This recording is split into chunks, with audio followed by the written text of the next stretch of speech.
Hearing is resumed. The parliamentary status is that there was a motion to strike off from the record the foul language used by the former president in his statement earlier. And it was objected by Congressman Benny Abante. And as he stated, he wants that particular word in the records of these proceedings. So may I know if Congressman Abante has a change of heart? Mr. Chairman, upon the request of my colleagues, I would like to withdraw my objection. Thank you. So there is now a motion to strike off from the record the statement made by the former president earlier, and it was duly seconded. Are there any objections? Hearing none, the motion is approved.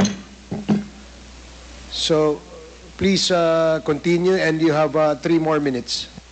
Thank you, Mr. Chair. Mr. Chair, it seems to be we have an impasse. The testimony of the former president, he insists that there was a list which was vetted by the PDEA, and if ever it was not vetted, it is their fault. However, the PDEA has now confirmed again what they have previously and consistently said, that the drug list never passed through their hands. So it begs the question, saan po galing yung master list ng former president po natin? Yet he does not recall, and he would not answer which lead agency was involved with the preparation and the vetting. So I think this is another point that we would have to discover later on through other resource persons for the Quad. And I will no longer belabor that point. Mr. Chair, I'd like to move to my next question, given my limited time. Mr. Chair, itong PDEA na ito, bago to. Hindi yan ang PDEA ko. That is correct, Mr. President. This PDEA that was recently appointed after the former Director General Wilkins Villanueva. Okay. Bago to, so I don't know. Thank you. Please proceed. Thank you, Mr. Chair. Mr. President, just a few more questions given the time constraint. Mr. President, I'd like to ask about yung 2016 meeting, allegedly. And according to the testimony of Colonel Garma, you made a phone call to her asking about how to come up with a task force for the nationwide implementation of your supposed drug war. You mentioned earlier under questioning by Congressman Pimentel that Colonel Garma is lying, that you never had that conversation. And if I'm not mistaken, you said that she approached you with information as to drug suspects, and that, if I understand correctly, he called Leonardo to corroborate the same. Is that your statement, Mr. President? Many times, hindi lang sila, lahat. Pero as to the statement of forming a unit, you cannot do that because that would be a violation of policy and law regulation. It is only the police, national police, who can create units and whatever units that they want. Ang mayor walang pakialam talaga. It's out of yung gano, makautos lang siya to do something. But he can supervise the activities of the police by, requesting the assignment of people here and there. But you do not have the mayors now, the executives have no longer the control of the police. Mr. President, just a clarification. This alleged meeting in 2016 was in preparation for the nationwide rollout of your drug war. You were no longer mayor, presidente na po kayo.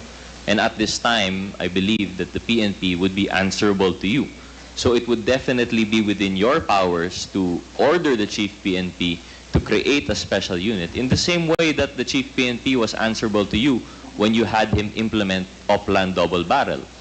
So with that, Mr. President, seeing that it was within your power, if you willed it, that a task force be committed, the task force be organized, it is very much possible po that you called Lieutenant Garma asking how to formulate this thing. I'm sorry, Mr. President, I just don't agree that you were powerless to create this task force. For as far as this representation is concerned, it is well within your power. So with that, Mr. Chair, Mr. President, how do we reconcile now your statement that you never made that call to Garma to organize that task force when Lieutenant Garma Colonel Garma was able to give specific details about your call to her, about your meeting, in relation to finding a person to manage your drug war, in the person of Colonel Leonardo. This fact you stated on national television. I believe it was an interview with Attorney Panelo, in which you gave your reasoning for selecting someone of that religious affiliation. So, how can you say now, Mr. President, na hindi totoo yung affidavit ni Garma when there are bits and pieces of facts there that you yourself corroborated? Bits and pieces naman kaya. It cannot be the whole of the affidavit that what's saying now. Hindi naman natin ko maintindihan kung anong pinagsasabi niya. But this I have not read the affidavit so that I would not be in a position to correctly really to respond to your question. I am at a loss kasi ikaw yung may hawak ng... So you are now trying to investigate me. Para kang investigador. Yung may hawak ka ng affidavit dyan, executed by another person, and you're trying to confront me with the statements made in that affidavit, and you're trying to exact an answer from me. Pagka ganon, maghinto tayo dito. That is not proper. Mr. That President. is not fair. Mr. President, we're not... Hindi, titindig ako dito. Bigyan mo muna ako ng... Bigyan mo ako, Philip, basahin ko before I answer you. Suspended, Chair.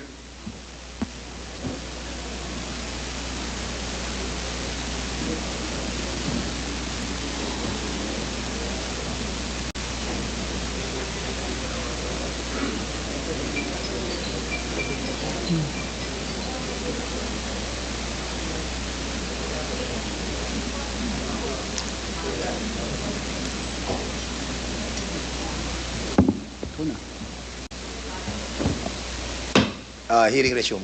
Go ahead. Thank you, Mr. Chairman. Congressman Raj. Mr. President, I will rephrase. Just to reiterate the context, this is not to confront you with the affidavit, but we want to reconfirm your statement with your interview with Attorney Panelo. Because, just for your information, Mr. President, we understand you do not have the affidavit now, but one of the bits and pieces that was relayed by Colonel Garma is that you contacted her looking for a person with a particular skill set and religious affiliation to help you manage and drive your drug war. Now, that fact you have corroborated in your interview with Attorney Panelo when you said that you were looking for a person of that religious affiliation because they are trustworthy with money. So I am now asking, Mr. President, with your corroboration in that interview, does that not jibe with what Colonel Garma is saying? It does not jibe because I was looking for a particular person. Maybe a member of a sect, but it had to be one who has the brain and the balls to do the job. So, Mr. President, if you were looking for a person to fill that position, what position did you have in mind? Was this your drug war czar? No. May drug enforcement unit tayo sa gobyerno. It cannot be, they were there to just ask for an advice of how they would participate in the drug war. Hindi sila pwedeng mag-create ng unit because that is not allowed. It is only the police who can create a unit or a division. The mayors do not have that power. Mr. President, I'm talking about this time you were already president po, no? Yes. So, you were in a power to create that position. I'll just go back to your statement po, no, Mr. President.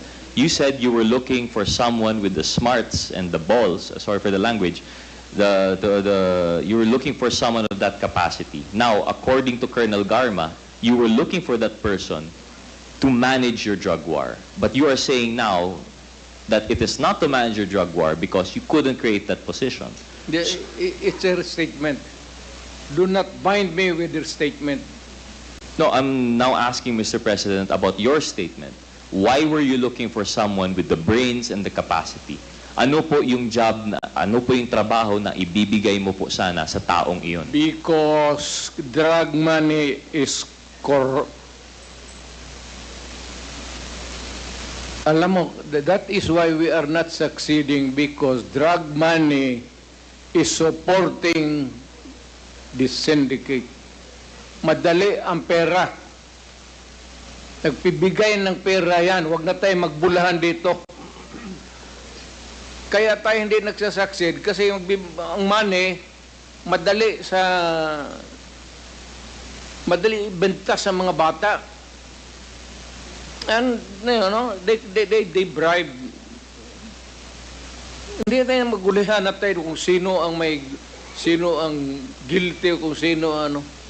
Nandito na tayo sa totoo. Huwag na tayo maglayo dyan sa totoo. So, Mr. President, you are confirming that you were looking for someone to fill the shoes of a position related to the drug war because you are talking about drug money and how it corrupts people. Yes, that is why. So That is why sinabi ko, Iglesia ni Cristo. So, tama Kasi po. ang Iglesia ni Cristo, normally, hindi mo talaga makorap. Hindi natatanggap ng pera, alam ko kasi mayor ako. You cannot easily corrupt a member of an Iglesia ni Cristo who is a policeman or soldier. Yan, that is the explanation. Thank you for the clarification, Mr. Yes, President. sir. Mr. President, so in that case, tama po yung sinasabi ni Colonel Garma, in which you were looking for a person of that sect with those qualities to man your drug war. It's correct. It's not man. To manage your... It's not man because it's man, it's meaning in command.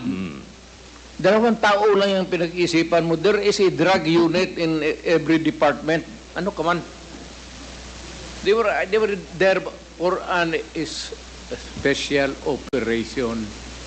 Gusto nila, they were proposing something because na may nalaman sila pumapasok dyan na droga dyan sa pier na yan. It is not a creating a command because you cannot do that. It belongs to the police hierarchy, if you may. Walang power ang mayor dyan. Thank you, Mr. President. It was an operation. Sila yung nagsabi, meron kaming nalaman ganito. O, sige. As mayor, I will support you. Why would I refuse? Kung may naglapit dito na police magsabi, sir, may nalaman kami nito ng ito, we need this support. Sinong mayor na hindi lalo na ako. So, Mr. President, Ako nga, pumapatay ng droga eh. Suporta pa sa police. So, Mr. President, when you were looking for this person, in the person of Colonel Leonardo, although it was not to create a task force, it was for an operation which they were proposing. That is what you are telling us now, Mr. Yes, President. because as sasabi ko, the corruption, madali. Madali sa law enforcement, corrupt. Kaya kailangan mo ang tao na ano. Sabi ko yung mga iglesia ni Cristo, hindi mo madali-dali yan mabili. That's the reason why. Mr. President, this proposed operation, was this a nationwide scale drug operation? No, I don't think so. Would you Parang ano lang nila yun. But I suppose that it was not on that scale. maybe yung ano lang yung pasok labas na ano. For if it's an operation that you are asking as a drug syndicate, hindi. Mr. President, I know we're pressed for time. Just one more question, if you would indulge. You mentioned in the Senate hearing that you had to seem to have a distinction. You had the DDS, as you said, that the media would portray being the police. No, you mentioned some of your chief of police of Davao as being members of your death squad. But at another time, you mentioned you had a personal death squad na hindi po kapulisan. You mentioned, I think, at least you had 7 members here. Well, These, as mayor, I was fighting crime. I was fighting the insurgents. Remember na hindi mo lahat maano yung it's Mindanao. The insurgents were active, the criminals are active. You cannot utilize all the policemen there. You have to have some mga civilians who were there in the insurgency na napasok sa iyo. That's a complicated matter. Wag ka pumasok diyan, hindi mo alam yan eh. Yung police, iba yung trabaho nila, but there are activities there which you have to have men from galing sa kanila, galing sa mga nag-surrender. Hindi mo kasi alam, diretso lang yung istorya eh.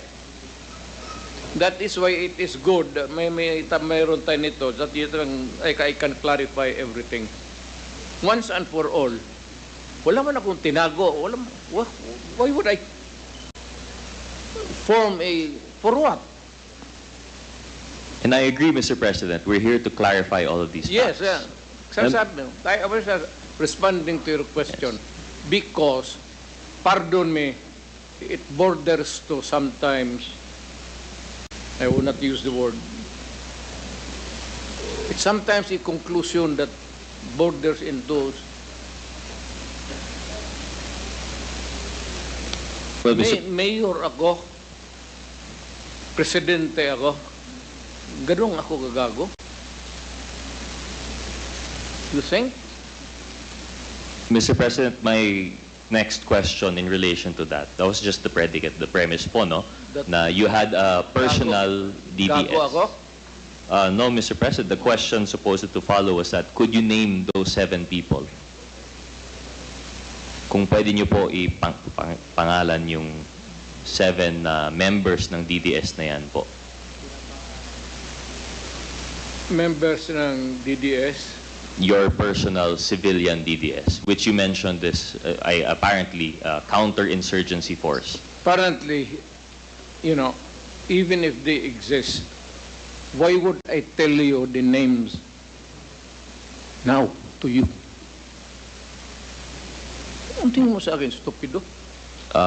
Mr. President, because we're in an investigation in aid of legislation, and we're ruling out that if they are in Mag-legislate kayo. relation to the drug war, Huwag mo akong isali dyan because I would be putting the people in danger. Yung inyong legislation, mine is law and order. We are far apart in our discussion dito. Biro mo, bigay mo yung pangalan mo, you put the family and the persons in danger. Mr. But President, the proper question, ganon? Can you please rephrase your question, Congressman Gutierrez? Mr. President, with all due respect, the question of identifying these members was to really look into the purpose, because we're trying to differentiate now those that are within the bounds of law and those that are without in relation to the drug war. I'm sure that it within the bounds of the law. And I take full responsibility. Huwag ka na maghanap ng iba. Ano yung 7-7 mo? Dito ka na lang tutok sa akin. Ilan ko pang beses sabihin sa inyo, I take full responsibility. If you think that it is illegal or wrong, go ahead and file the case. I would be happy. Thank you, Bakit pa tayo dito mag-drama niya? Thank you, Mr. President. I had a Thank few you. more questions, but given the time constraint, I will yield to other interpellators. Maraming salamat po, President, Mr. Let's have a President. cup Thank of you. coffee and I will tell you everything. Thank you. You will have another opportunity later when we finish all the list of the interpellators here. We will have our second round. Mr. Chair, may I be recognized? Yes, former Senator De Lima. What is this about? May certain points po na mga binanggit ngayon sa As long questioning as ni this is germane Congresswoman, to the discussion. Yes, please. You have 2 they are minutes. so relevant. Dun sa questioning po ni Honorable Congresswoman Luistro and Honorable Congressman Gutierrez. I think there were about 3 points and then another point. I'll try to be very brief. Okay. Kanina po, tinanong po siya ni Congressman Gutierrez, sino yung 7 na yon ng kanyang personal na death squad. Bigla ko pong naalala na si Mr. Edgar Matubato, sinabi niya po yung tungkol sa Lambada Boys because Edgar Matubato was a member of that Lambada Boys, the civilian component of the DDS. At tamang-tama, meron din po siyang binanggit na 6 na pangalan. So hindi ko po alam kung kilala po ito ng dating Pangulo, ng dating Mayor. Ang mga pangalan po, nung 6 pa, which makes it a total of 7, nakasama si Edgar Matubato, are the following: Ludi Pagidupon, Tony Estaco, Jojo Bosa, Romel Capitana, Insectan, and Boboy Maldito. A total of 7 names. So I'm wondering now, curious po ako, yun ho ba't kaya maaari sila yung 7 miyembro ng personal death squad. Now, paulit-ulit na sinasabi ng ating resource person na dating mayor at dating pangulo sa Senado at dito na naman, ilang oras na ho, yung hearing, paulit-ulit niya. I take full and complete legal and moral responsibility. Sa tingin po kaya ng dating Pangulo at dating Mayor, kapag sinasabi niyan, ang ibig ba ho niyang sabihin o kaya ang kanyang paniniwala ay maaabsuelto na yung lahat na sumunod sa kanyang mga illegal orders of kill, kill, kill? Nagkakamali rin po yung mga polis, kung yan din po ang iniisip nila. Dahil inaako na, nung pinaka-mastermind, yung principal by inducement, na siya lang ang merong responsibilidad. Mali pong pag-iisip yun. No matter how many times, 1,000 times, nasasabihin niya ng dating Pangulo at dating Mayor na siya lang ang may responsibility, hindi pa rin pwedeng makalusot at maabsuelto yung mga gumawa, sumunod sa kanyang kill orders. Now, number 3 point, because I'm just going to raise at this point 4 points. Yung kanina po, yung tungkol dun sa personal guilt, that was in the course of the questioning of the Honorable Gutierrez. So, paulit-ulit din pong sinabi ng dating mayor, ng dating pangulo, na yung pumatay mismo, yun ang may personal guilt. Totoo. Yung gunman, yung hitman, yung assassin, siya mismo ang pumatay. Siyempre, personal guilt na yan. Pero wag nating kalimutan yung sinabi po kanina ni Honorable Congresswoman Luistro. If there is such a thing or a principle ng personal guilt, meron din yung principle of conspiracy or theory. Yung dating Pangulo, dating Mayor, siya ang malinaw na principal by inducement because he ordered, he solicited, he induced yung mga pagpatay. So he is definitely principal by inducement. But sinunod ka nagkaroon ng mga principals by direct participation. And in this whole scenario, there is a clear conspiracy. And when it comes to conspiracy, the act of one is the act of all. Yung ginawa ng isa, yung gunman, ay ginawa din yung nag-udyok sa kanya, yung principal, by inducement.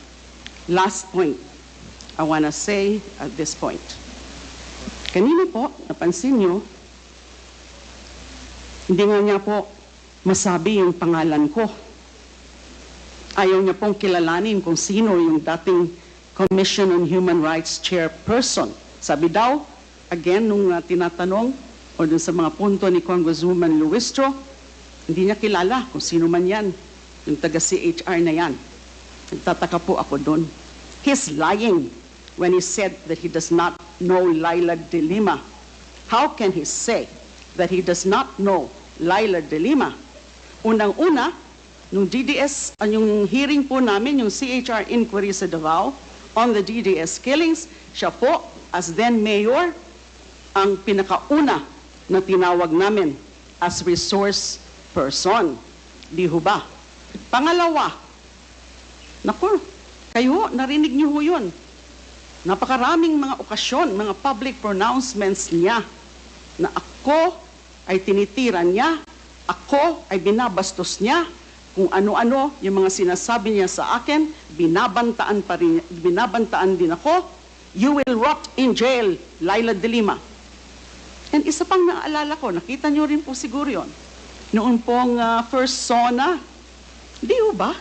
Linapitan niya ako, kinamayan pa niya ako, so hindi niya ako kilala.